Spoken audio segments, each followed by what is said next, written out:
Assalamualaikum warahmatullahi wabarakatuh.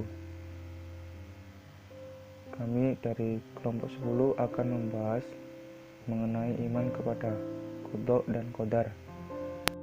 Dan yang akan dibahas pada materi kali ini adalah pengertian qada, qadar dan takdir, pengertian iman kepada qada dan qadar, dalil-dalil yang berkaitan dengan qada dan qadar, macam-macam takdir, serta yang terakhir adalah perilaku orang yang beriman kepada qada dan qadar.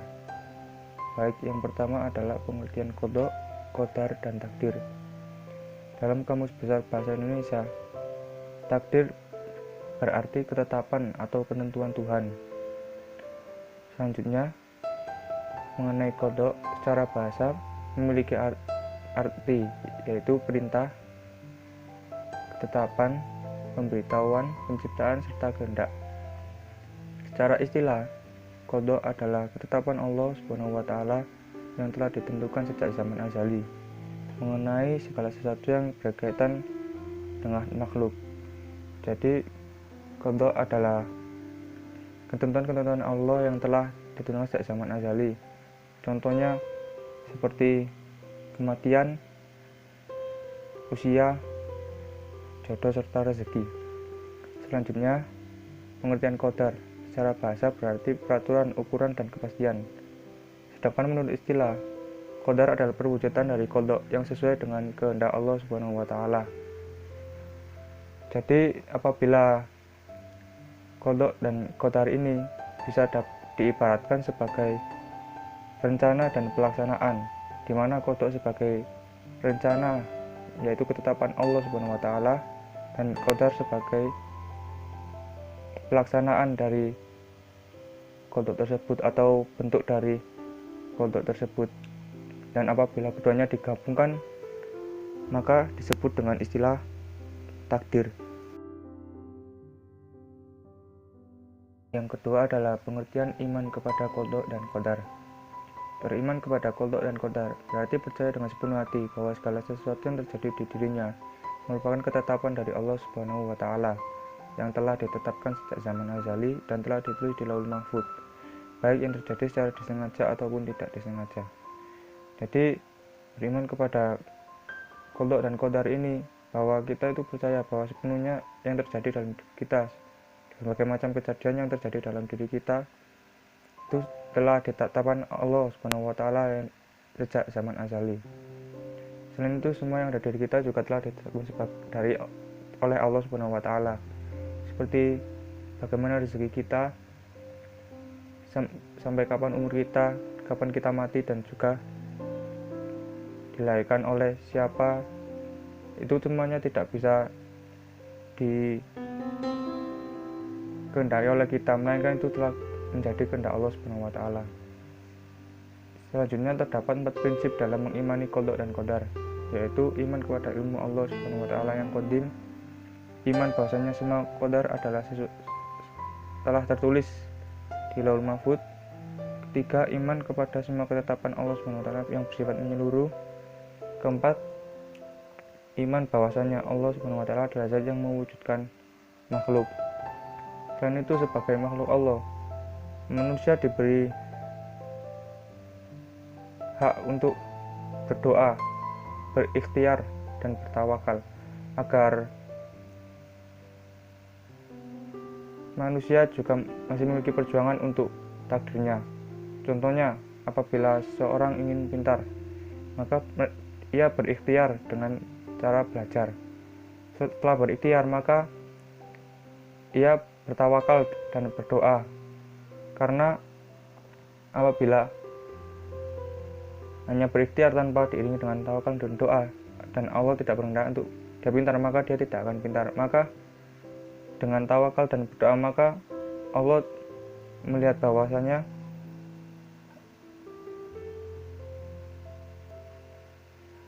usaha atau ikhtiar dari manusia itu pasti akan dilihat Allah sekecil apapun. Maka disebut dengan istilah takdir.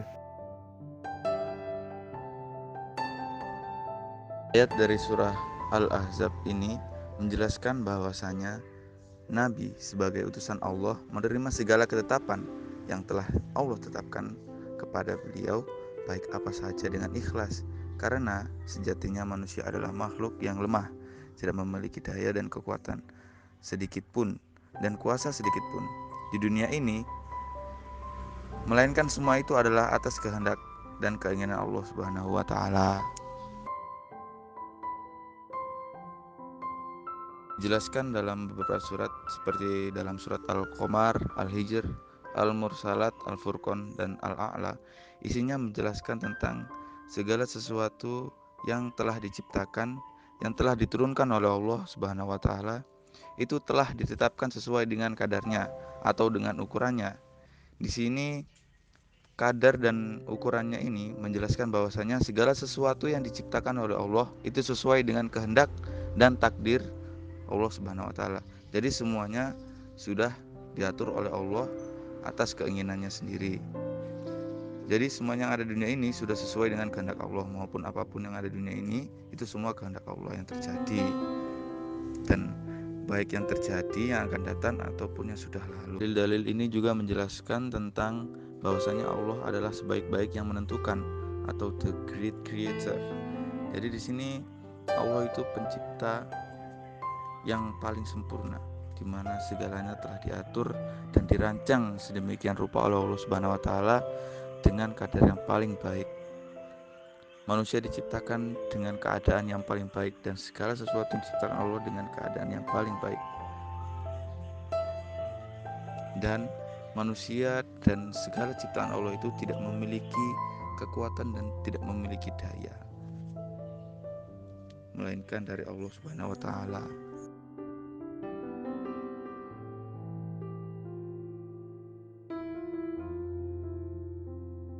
Nah, selanjutnya saya akan menjelaskan tentang macam-macam takdir. Takdir terdiri dari dua macam, yaitu takdir mubrom dan takdir mu'alaq. Takdir mubrom adalah ketentuan Allah yang pasti berlaku pada manusia dan tidak bisa diubah. Dalilnya yaitu ma asaba min musibatin fil ardi wala fi anfusikum illa fi kitabim min qabli an nabra'aha inna dzalika 'ala Allahi yasir. Artinya, tiada suatu bencana pun yang menimpa di bumi dan tidak pula pada dirimu sendiri, melainkan telah tertulis dalam kitab Lauh Mahfuz sebelum kami menciptakannya.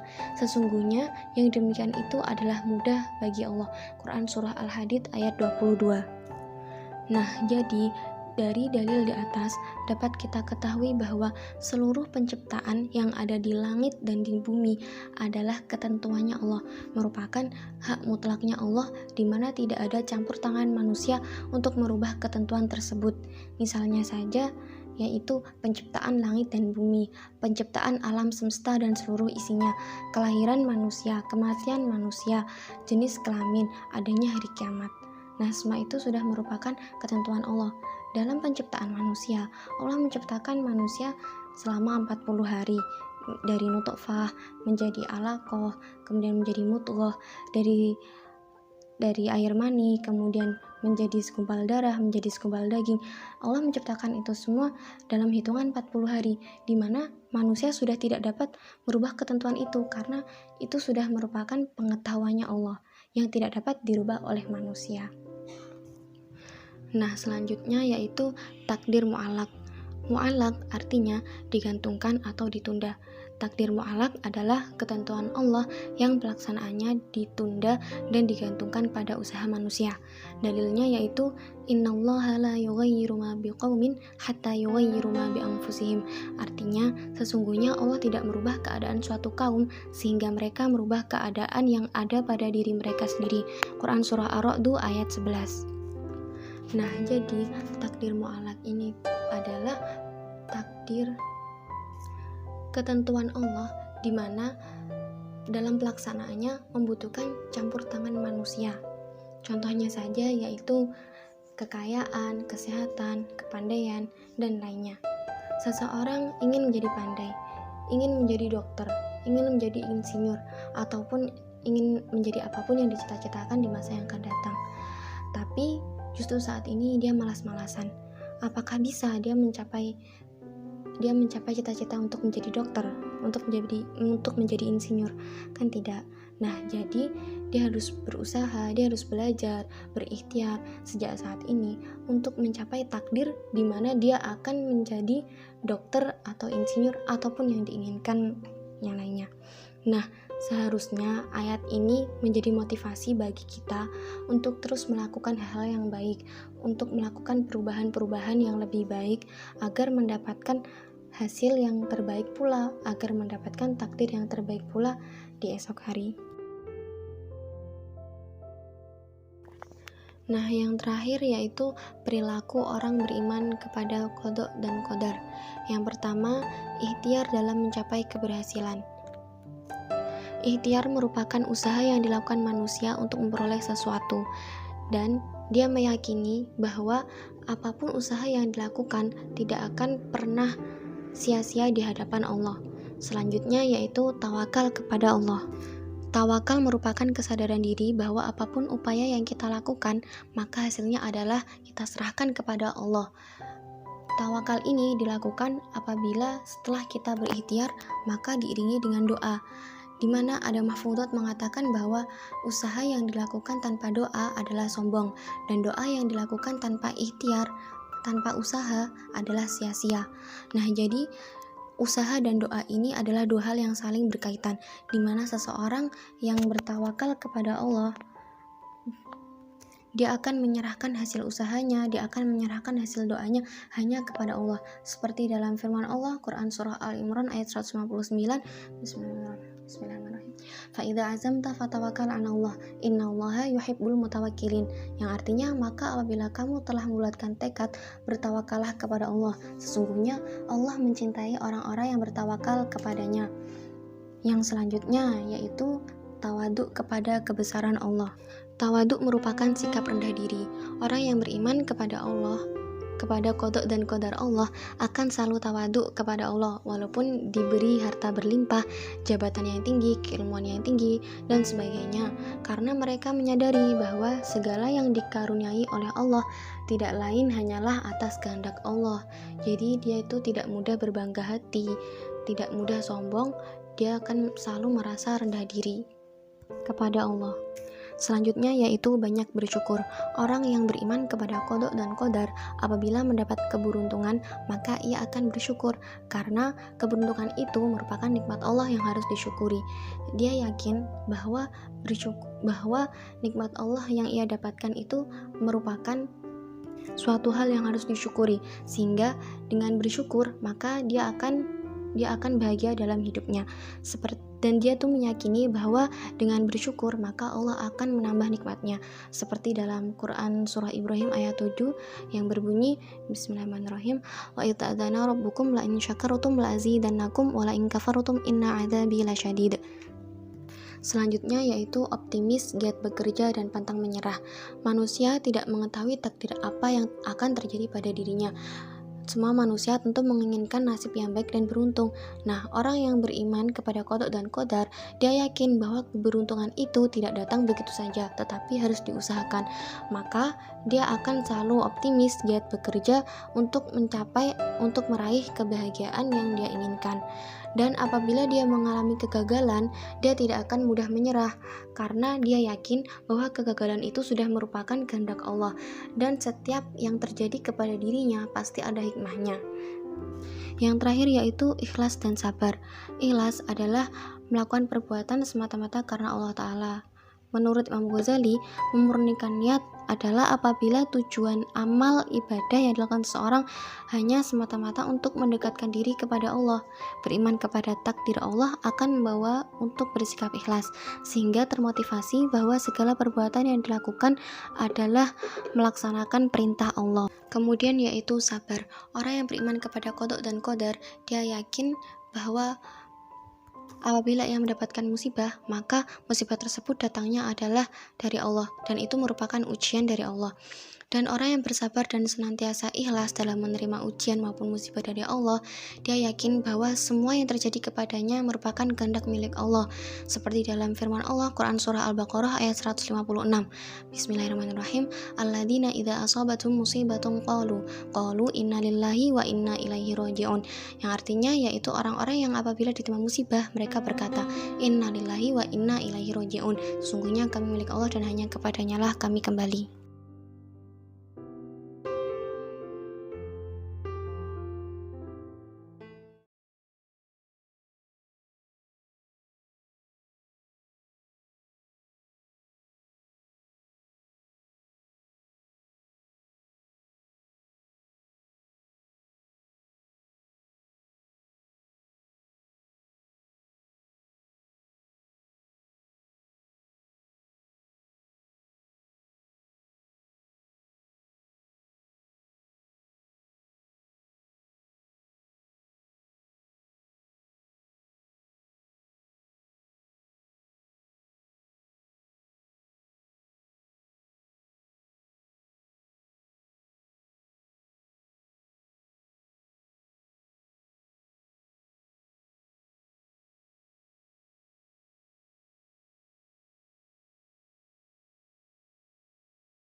Yang terakhir yaitu ikhlas dan sabar.